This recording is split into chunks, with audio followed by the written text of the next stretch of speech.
الرحمن الرحيم. تحية لكم أينما كنتم، والسلام عليكم ورحمة الله وبركاته. استطاعت شبكة الرصد والمعلوماتية لكتلة ثورة العشرين الوطنية في جنيف من رصد ملف مهم وخطير جدا طالما بقيت حديث الأدراج المغلقة لخطورته وتعدد الجهات المتورطة فيه بفعل حرفنة البعض وتواطؤ وفساد البعض الآخر. وهذا الملف فيه حديث حميم ودائما وأبدا الملف بالصميم. وهذا الملف اليوم اخوان يمس جانب مهم من جوانب الحياة الأخلاقية والتربية النموذجية من خلال الذراع المهمة لجوانب الحياة في وزارة التربية. واليوم يا اخوان حلقتنا خاصة تخص دكاكين خارجية في تركيا. المن تابعة هاي الدكاكين الوزارة التربية، ومنو وزيرها؟ علي حميد الدليمي. شوفونا صورة العلي حميد. اخوان هذا الوزير تجاوز كل الخطوط الحمراء متحديا القوانين والأعراف الدولية ومتحديا الدولة العراقية أمنها وسيادتها من خلال الزمر العفنة الموجودة في تركيا. أول خطوة خطاها الوزير هي في 29/8/2019 تأسيس لجنة إشرافية على المدارس الموجودة في تركيا. الإشراف عليها الغاية من عندها شنو اخوان؟ الجباية. جباية شنو؟ جباية الأموال. وتعتبر هذه اللجنة اليد الخفية التي تنفذ الأعمال القذرة لوزير التربية في تركيا. هاي اللجنة عددها 17. اعرض لي القائمة إذا ماكو زحمة. هاي اللجنة اللي قدامكم مشرفة على المدارس الموجودة في تركيا واللي عددها أكثر من 83 مدرسة. منو رئيس اللجنة مكتوب عندكم؟ يابا أنور عزيز خلف الدليمي، أبو بلال ابن عم الوزير. شوفونا صورته. هذا أبو بلال عزيز خلف الدليمي عنده مساعد. من المساعد ماله؟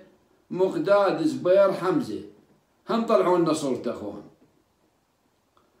وكذلك هاي اللجنة عندها ناطق إعلامي أو ناطقة إعلامية اللي هي شيماء سعدون حمد.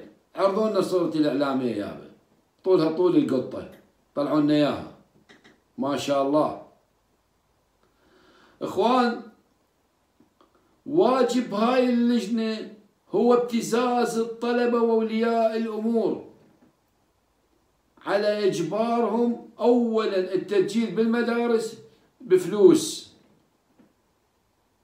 وتدفع من 500 إلى 1500 أو إلى 4000 عفوا، وإذا ما عندك بالتقسيط. لأن تعرف أول 500 يدزوها للوزير والباقيات لهم للحبربشية. هاي اللجنة يقول لك يابا إذا تصدق الشهادة أو وثائق النقل على شرط أن يكون الدفع مالك بالدولار الأمريكي مو بالليرة التركية. هاي أولا، هاي مخالفة للقوانين الموجودة في تركيا. 2 تصديق شهادة السادس الإعدادي من 500 دولار إلى 1000 دولار. وهاي الوصولات يعني العفو هذا الدفع بدون وصولات، لأنه حتى لا تثبت إدانة اللجنة. إخوان يقولون هاي اللجنة إذا تريد تحصلون على شهادة السادس الإعدادي عليك أن تدفع من 2000 دولار إلى 7000 دولار حسب وضع الطالب.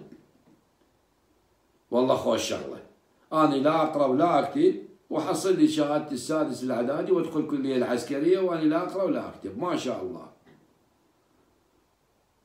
هي هاي حكومتك، شلون اجيت انت؟ حكومتك اجت بهاي الشهادات. زين؟ بس اني اريد اعرف اشياء بسيطة من انور الدليمي ابو بلال. اول شيء اريد يطلع لي كتاب تأسيس اللجنة ويرفق لي شهادات اللجنة. هاي مهمة عندي اني، انه عندك شهادات، الاعلامي اعلامي، وشلون صار مشرف. هاي ما اعرف اني، بعدين انا بالحلقه الثانيه اللي راح اطلع التسجيلات الصوتيه والكاميرا صورت لنا من خلال ما شاء الله الدقم اللي خليناها، واشتغلت اللجنه واشتغلت شبكه الرصد والمعلوماتيه بصوره مباشره بالحديث، وش قد المبلغ وانا ما عندي شلون اسدد. وهاي كلها عندنا ان شاء الله بالحلقه الثانيه راح تنعرض تسجيلات وراح تنعرض فيديوهات ومكالمات اللي حدثت بين المدير وبين الطالب وبين اهل الطالب، كلها عندنا ان شاء الله. اثنين، اريد يوضح لي انور اسباب لقائك مع النائب محمود القيسي شريك الوزير بجرائمه وبوقاته. ثلاثة، على شنو قدم لكم الوزير التربية كتاب شكر وتقدير للجنة؟ على شنو تشكروا؟ يشكركم على الدفعات اللي تدزوها زايدة، يعني أكثر من وضعها حتى نعرف. رابعا، لو كانت اللجنة صادر كتابها من الجمهورية العراقية كان أخذتم إقامة عن طريق الخارجية أو عن طريق السفارة أو عن طريق الدولة العراقية، بدل إقاماتكم اللي هي إقامات سياحية وإقامات عن السكن. وأنت إقامتك أنور على السكن، مساعدك والإعلامية مالتك إقامتها سياحية ما شاء الله. كذلك استطاعت شبكة الرصد والمعلوماتية بزرع طلبة في مدارس الموجودة في تركيا. البعض منهم دفع بالتقسيط والبعض الآخر دفع بالكامل، ودائما كلهم هذول اللي خليناهم عندهم صور وعندهم كاميرات وسجلت كل شيء، حققنا اللي نريده.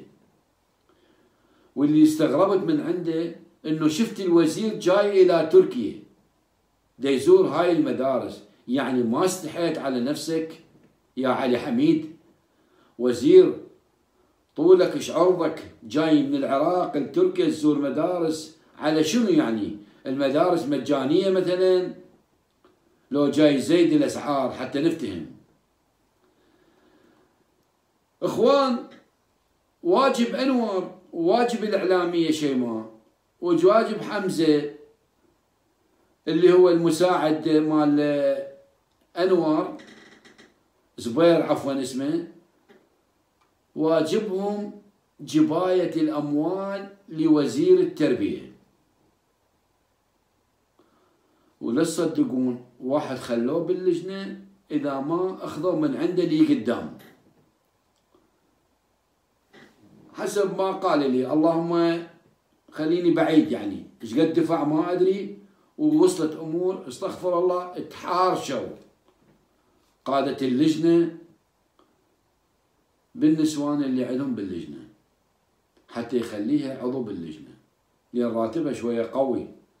هم ياخذون الرواتب من العراق ويستلمون رواتب من الناس الأبرياء لهم. أنا بس بدي أقول أنا مشرد من الميليشيات ومغتصب ومهزوم ومظلوم. أنا وجهالي جاي لتركيا، لو عندي راتب تقاعدي لو ما عندي. ألقى قدامي ميليشيات حرامية سمسارية تاخذ قوتي، يقودها أنور الدليمي، أبو بلال ومقداد زبير وشيماء سعدون وأسماء عديدة. أعرض لي القائمة خلي يشوف الشارع العراقي. لكن أقسم بالله العظيم لا بالحلقة الثانية لا أزوعكم دم، واقسم بالله العظيم من خلال هذا المنبر راح أوصل الرسالة إلى رئيس الوزراء محمد الشياع السوداني وإلى رئيس هيئة النزاهة، وأقول لكم بالعهد اللي عاهدتونه وبالقسم اللي قسمتوه على العراق، عليكم تحقيق العدالة الإلهية بحق هؤلاء الزمر العفنة الفاسدة التي ساولت أنفسهم بسرقة الشعب العراقي المخترب وإحالتهم للقضاء العادل. وأنا أقسم بالله رفعت كتاب من شبكة الرصد المعلوماتية في جنيف إلى الأمم المتحدة مخاطبا ومخاطبة الحكومة التركية، وأنا بنفسي بشهر 12 أقسم بالله العظيم جايب كتاب رسمي إلى الأمم المتحدة لمحاسبة هؤلاء وتنفيذ بهم أشد العقوبات حتى أقطع دابرهم وطلعهم على شاشات العراقية كلها. هاي اللجنة ووزيرها إذا ما طلعتكم على كل القنوات، وإذا ما خليتكم حتى القنوات التركية تطلعكم. اليوم العراق أو العراقي يعيش بمظلومية هؤلاء رغم ألم الغربة. وأعيد وأكرر وقبل ما أنهي الحلقة، لدينا تسجيلات صوتية وأرقام وهواتف، ولدينا أشخاص وطلبة مستمرين بالدراسة، وانتظرونا. وإن لغد لناظره قريب. وننهي حلقتنا اليوم، ولنا لقاء ثاني وحلقة جديدة من دكاكين وزارة التربية في تركيا. أخوكم الشيخ وليد العزاوي، رئيس كتلة ثورة العشرين الوطنية ومدير شبكة الرصد والمعلوماتية في جنيف والعراق. والسلام عليكم.